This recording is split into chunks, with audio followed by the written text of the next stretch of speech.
And when we are creating portfolio for the new portfolio, uh, that's the sort of research and scuttlebutt which we are doing, and which the clues which we are looking at on the ground. So one of the primary, research which almost everybody knows, but that has a very sort of ripple effect, is the corporate tax cuts which happened 2 years ago by Nirmala Sitharaman, our finance minister. So now, because companies have decided whether they wanted to take that option or not of corporate tax cuts. And now they have taken. Now they are looking at a building capacity. Obviously, there was a delay because of the COVID crisis, but now a lot of that is translating into capacity addition. So because they're looking to spend that money, they have basically done saving from that corporate tax cut, but that money is in the form of cash. So they are looking to spend that money. So when we are meeting the management, when we are researching companies, we are looking, which company is going to spend in the economy.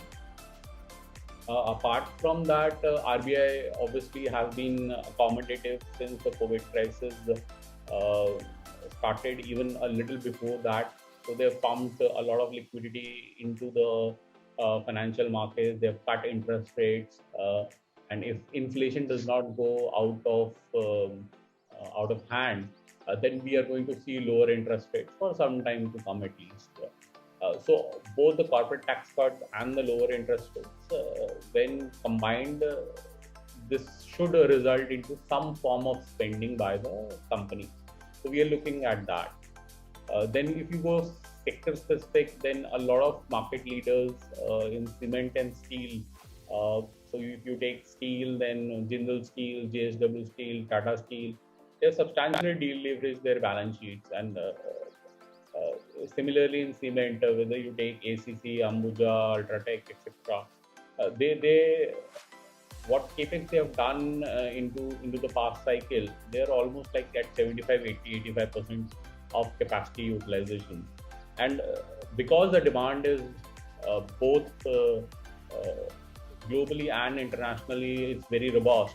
They are actually looking to build more factories and build ways to cater to that demand. Obviously, they are also looking for M&As to happen.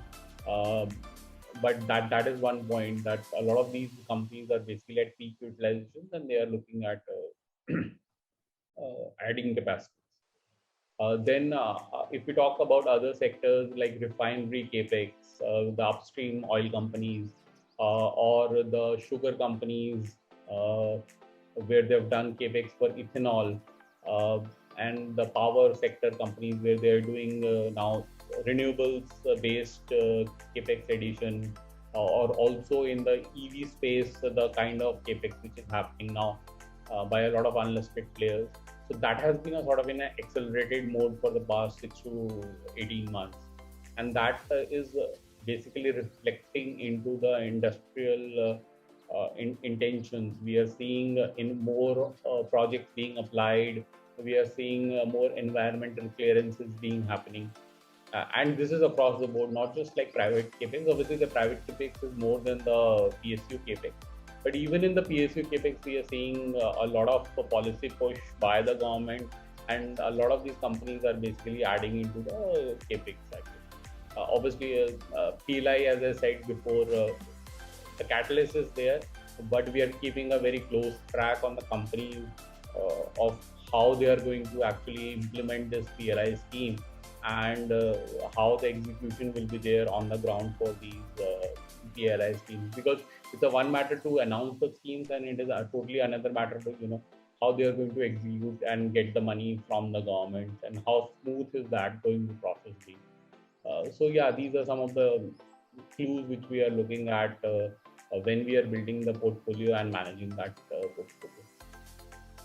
Got it, got it. So I think the main idea, or one of the strong points that happen here, is that it's a well-balanced situation for, let's say, two different, that is, these banks, as well as companies that are looking for funds. Both are in a very, Hmm.